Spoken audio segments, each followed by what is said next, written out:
જય હિન્દ દોસ્તો, હું છું આપનો દોસ્ત લોક સાહિત્યકાર આઝાદ અને અત્યારે હું આવી ગયો છું સાળંગપુરની પવિત્ર ધરતીની માલિપા. દોસ્તો, અગાઉ આપણે કીધું છે તેમ કે સાળંગપુરની ધરતીની માલિપા તો અનેક તીર્થક્ષેત્રો આવેલા છે અને સાળંગપુર ધામ એ તો હું એમ કહું કે વિશ્વમાં કોઈથી પણ અજાણ્યું નથી મારા વાલા. ત્યારે આ તમે જોઈ શકો છો એવો માનવ મહેરામણ. દોસ્તો, હું અત્યારે તમને દર્શન કરાવવાનો છું પ્રસાદીના એ પ્રાચીન એટલે કે પ્રસાદીના એ અતિ જૂના ચોરાના. તો દોસ્તો, આ જે ચોરો તમે જોઈ રહ્યા છો, અત્યારે હું બરાબર દરવાજો ખોલી અને અંદર જઈ રહ્યો છું. આ તમે જોઈ શકો છો. આ ચોરાને હું પ્રસાદીનો ચોરો હું કહું છું. શા માટે? તો દોસ્તો, એ વાત પણ તમને જણાવી દઉં કે ભગવાન સ્વામિનારાયણ પોતે સાળંગપુરની પવિત્ર ધરતીની માથે અનેક વાર આવ્યા છે, પરંતુ આ ચોરો જે છે એ અતિ જૂનો છે, અતિ પાવનકારી છે. ભગવાન સ્વામિનારાયણ એમ કહેવાય કે આ ચોરાની ઉપર 500 પરમહંસોની પંક્તિ કરાવી અને એમને ચોરાસી કરાવી હતી, એમને જમાડ્યા હતા. દોસ્તો, આ ચોરાની ઉપર બેસી અને ભગવાન સ્વામિનારાયણે અનેક વાર સભા ભરેલી છે. જ્યારે પણ તેઓ સાળંગપુર પધારતા ત્યારે આ ચોરાએ તેઓ અચૂક જતા અને આ દ્રશ્ય તમે જોઈ રહ્યા છો.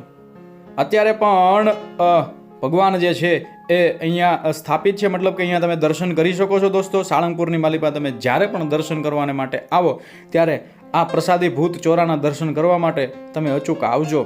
દૂરથી લોકો અહીં દર્શન કરવા માટે આવે છે, પોતાની માન્યતા લઈને આવે છે. દોસ્તો, કંઈક ભગવાન સ્વામિનારાયણના લીલા ચરિત્રો આ ચોરાની સાથે જોડાયેલા છે, કંઈક એમની વાતો આ ચોરાની સાથે જોડાયેલી છે. અને દોસ્તો, સાળંગપુરની ધરતીની માલિપા સામે તમે નજર કરો, હે ને દાદો કષ્ટભંજન દેવ એમ કહેવાય કે બેઠો છે મારા વાલા, દુનિયાના દુઃખ ભાંગવા માટે થઈ અને અહીંયા હાજરા હજુર આપણા કષ્ટભંજન દેવ એ તો બિરાજમાન છે. ત્યારે બરાબર એ મંદિરથી આ બાજુ તમે જોઈ શકો છો, અંદર જતાં જ જમણી બાજુ એક નાનકડું માર્કેટ આવે અને માર્કેટથી આપણને આ ચોરો નજરે પડે. જૂનું બાંધકામ, અહીંયા આવતા જ આપણને જૂનો સમય યાદ આવે, જૂના કાળની સાથે જોડાયેલી ઘણી બધી વાતો યાદ આવે.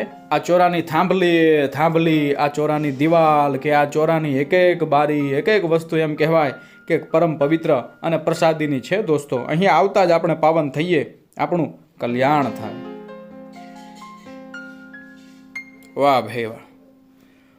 તો દોસ્તો, આ આખો ચોરો જે છે એ આપણે જોઈએ.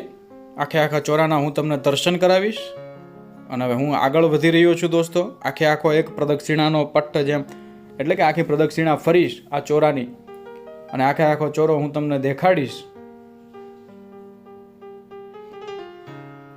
વાહ ભાઈ વાહ.